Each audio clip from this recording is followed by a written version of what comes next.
अहमदपुर सयाल 3 इजला झंग खानेवाल और मुल्तान को मिलाने वाला दरियाई रास्ते पर मामूर कश्तियों वाला पुल तकरीबन 25 नवंबर को चला दिया जाएगा। मजीद हमारे नुमाइंदे मोहम्मद इरफान हरपिल हमारे साथ मौजूद हैं, तफसीलात उनसे जानते हैं।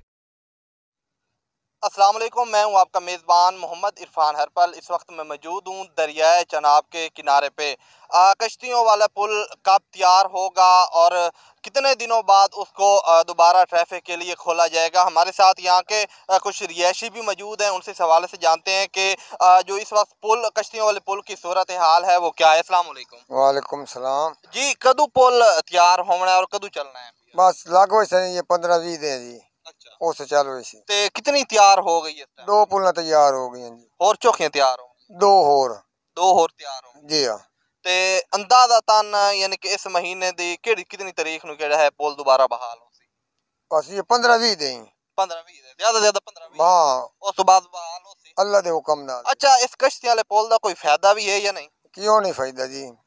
चार दो जिले खानेवाल मुजफ्फरगढ़ बड़ा लुआ पहली साइड ते बड़ा सस्ता है। हर चीज उधरली साइड ते सस्ती। रिश्तेदारियां भी हो सकती हैं? बिल्कुल रिश्तेदारियां तो हुई हैं जी। अच्छा, कोई काई कौम ही नहीं रोक सकती। उधर हर बंदे दी रिश्तेदारी उधर तल्ला के वास्ता है। दरिया लाजमन गुजारन होंदा है ते पुलां दा बहुत फायदा जी। बहुत ज्यादा फायदा है। जी बिल्कुल महाराज दी मेहरबानी हर कोई सफर च कमी आंदी है केड़ा अगे बंदा इतो सफर करेंदे न मिशन जंग चो वहिंदे हैं मुल्तान वहिंदे या खानेवाल वहिंदे हैं पे उन्हां दे अगे तकरीबन घंटा दो दो तीन तीन घंटे लग वहिंदे हैं पे वंजन ते अगर कश्ती वाला पुल होवे तो सफर च कमी आंदी है? बहुत कमी तो पुल दी होई जी। जी बिल्कुल साफ सुथरा राह बने हुए होंदा है। पिछली रूटीन च जा सकदे न। अच्छा, किस टाइम यानी कि जावना होवे आवना होवे बिल्कुल जी कोई मसला नहीं होता। कश्ती वाला पुल होवे तो कोई मसला नहीं। कोई मसला ही नहीं। इधर से आ रहे हैं कबीर वाला से आ रहे हैं, कितने कश्तियों के हिस्से बन चुके हैं कश्ती वाले पुल के? दो दो हिस्से बन चुके हैं जी। तो बाकी रहते कितने हैं? एक एक या दो रहते हैं। तो क्या लगता है कब तक ये कश्तियों वाला पुल आवाम के लिए 10-15 तारीख 10-15 तारीख? जी।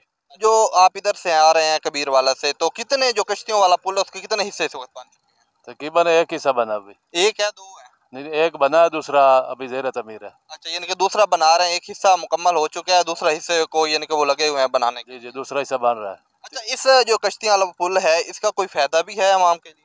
बड़ा फ़ायदा है जी। जो पानी वाली कश्ती है उस पर ज़्यादा वक्त लगता है। अगर ये पुल चालू हो जाए तो अहमदपुर से कबीर वाला तकरीबन 1 घंटे में सफ़र आ जाएगा। अच्छा, अगर कश्ती हो, कश्तियों वाला पुल ना हो, कश्ती वैसे हो, तो उस पे कितना वक्त लगता है? कश्ती पे तो 2 घंटे तक लग जाती है, सिर्फ कश्ती में भी लग सकते हैं। हाँ, अगर ये कश्ती वाला पुल हो तो उसमें कितना वक्त लगेगा? फिर टोटल सिर्फ 1 घंटा लगेगा। अच्छा, 1 घंटे में यानी कि आप अहमदपुर सियाल से कबीर वाला जा सकते हैं, खानेवाल जा सकते हैं, मुल्तान जा सकते हैं, यानी कि बिल्कुल कम कम वक्त। वैसे जो सफ़र है ना अहमदपुर से कबीर वाला, ये तकरीबन बनता है 42 या 43 किलोमीटर। आज ही गुफ्तगू सुनी आपने यहाँ के रिहायशी की, उनका यही कहना है कि कश्तियों वाले पुल के दो हिस्से इस वक्त मुकम्मल हो चुके हैं और दो हिस्से जो बाकी रहते हैं। तो तकरीबन यही नवंबर का महीना चल रहा है, इसी नवंबर के महीने में जो कश्तियों वाला पुल है उसे बहाल कर दिया जाएगा। जी।